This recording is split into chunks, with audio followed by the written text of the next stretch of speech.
I put my hand, one hand on your hand, and I feel that your hands are a little cool, which indicates Vata, and a little bit of sweaty, which also indicates Vata and Pitta. And that the lights are on us. And then when I sink in, I feel the quality of your pulse. And it's full, it's bounding. It's a combination of Vata and Pitta in quality and in quantity as well. And the nature of your pulse is real consistent, and there's a heat to it. I know you think, oh, everybody has the same type of temperature, but some pulses could feel cold. Mm-hmm. Some pulses feel more hot, and when you feel thousands of pulses, you get to I feel a little. Can I share some of the other details? Mm-hmm. So there are 7 layers to the pulse that my teacher taught me to read, actually, and they are connected to the organs, the tissues, and the systems.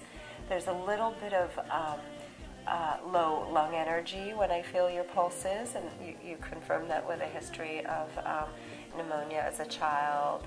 They leave a fingerprint on the tissues, and that could also be connected to the slight post-nasal drip that you have. But you have a really strong constitution, so that's also, just bodes so well for you. Yeah. And then when I go to the level of the tissues, I feel a little bit of extra Vata or movement in the nervous system, or dryness in the nervous system, and in the bones as well. So that just reflects, there's tightness, mm-hmm. Here in the neck and in the spine. So I could feel your pulse. I could look at your tongue and feel that, or I could listen to what you were saying and feel mm-hmm. that, or they're all confirmed. So now, what would you say to me in terms of dietary improvements to mm-hmm. make to balance the Vata or to balance the Pitta? Right. Good questions. Well,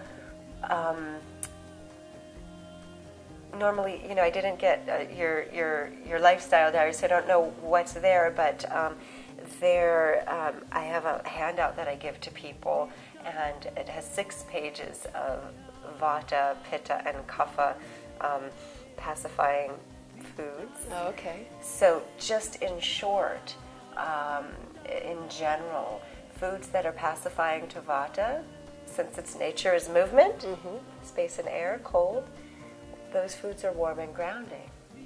So, for instance? Soup, mm-hmm. With some, coconut oil or ghee in it, like a warm, unctuous, hearty soup is warm and grounding, as opposed to eating sprouts, okay. which would create, my teacher, Dr. Laud, says, if somebody wants to increase their Vata, they should go running, jumping, jogging, lots of movement, okay. eat sprouts, and fast, and they'll increase their Vata. But a Vata-type person who has lots of Vata shouldn't do that. They want to use the opposite qualities. There's a sutra in Ayurveda.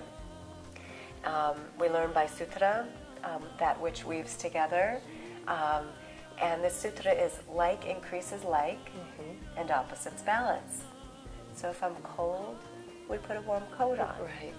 If I'm hot, what do you tell someone? Chill out. Right. We have a lot of do these. Something cooling. Yeah, we mm-hmm. have a lot of these in our vocabulary.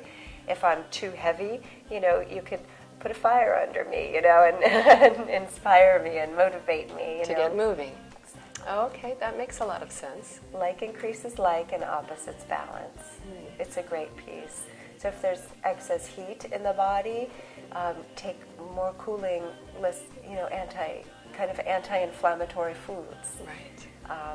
Avoiding hot, spicy foods and cheese and chilies and. So really looking at your diet can help you come into balance or go out of balance, depending on what you decide to eat with Ayurveda. I usually tell people it's what we do most of the time that counts. Mm-hmm. But it's nice to be aware and conscious and get some new information when you feel like you're out of balance. So this practice seems like a really healthy practice in terms of using it in your daily life or coming and getting help from somebody like you to see where you could improve that aspect of your life. Absolutely. And I give suggestions to people not only with food, but if they're open to herbs, yoga postures, particular types of meditation, the different body treatments that are available, aromatherapy, color therapy, sound. There's any sensorial impression can be used skillfully to create balance in the body, mind, and emotions. Well, thank you so much. It's been a fascinating experience, and I know that I've learned a lot, and I'm sure the audience has learned a lot also with this. So thank you again for joining us. You're so welcome. Namaste. Aloha. Aloha. If you'd like to know more about Darci Frankel or her Ayurvedic practice, you can visit her on the web at www.panchakarma.net. And up next, we have Tatiana, who will be doing a demonstration on the Ayurvedic treatment called Takradhara, which is pouring warmed buttermilk over the forehead. So please join us.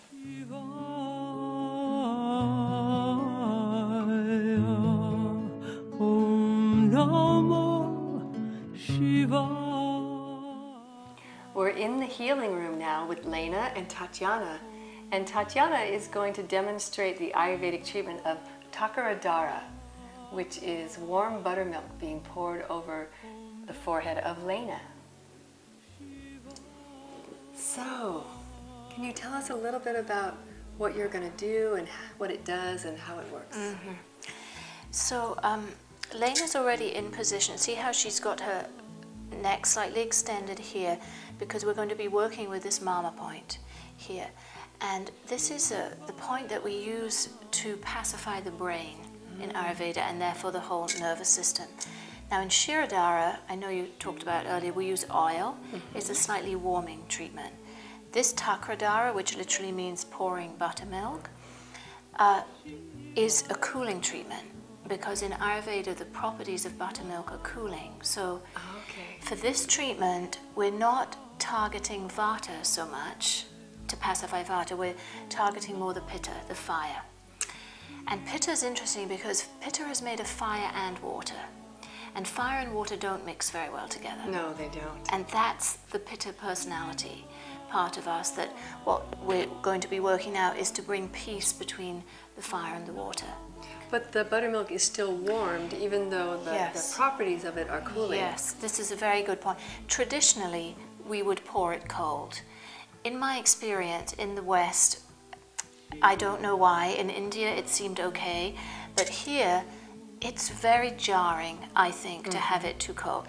This will still cool the brain. I was saying to Lena, this is as if we could take out the hemispheres of her brain and just wash them in like a cooling water or a cooling buttermilk, because dairy is sort of sacred in Ayurveda. It's very different from, it's very intelligently used dairy in Ayurveda. So this is what we're doing. We're washing her brain clean.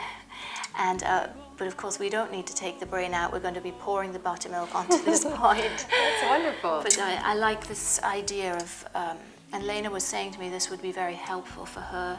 I took the pulse. I can see that I'm glad I warmed it, because there's a little bit of Vata up as well. So the warmth will pacify. We won't aggravate Vata, at least. It'll pacify both Vata and Pitta. Great. Yes. So I'm going to cover. We've closed her ears off with the cotton. And now I'm going to place this so she can rest. Her eyes. So what is the name of the pot that you're using, or does it have a name? I call it pot. Pot, and okay. I don't know. I'm sure there is, and excuse me for not knowing that, but I just call it, actually we call it a Shirodhara pot. But in theory, really we would call it a Dara pot. Dara is the Sanskrit word that means pour. So it's definitely a special pot that has like a faucet underneath. Yes, it So does. you can close it off until you're ready. Yes, it does. And put it in the correct position. Yes, and I'm just checking. So I'm going to begin the pour now.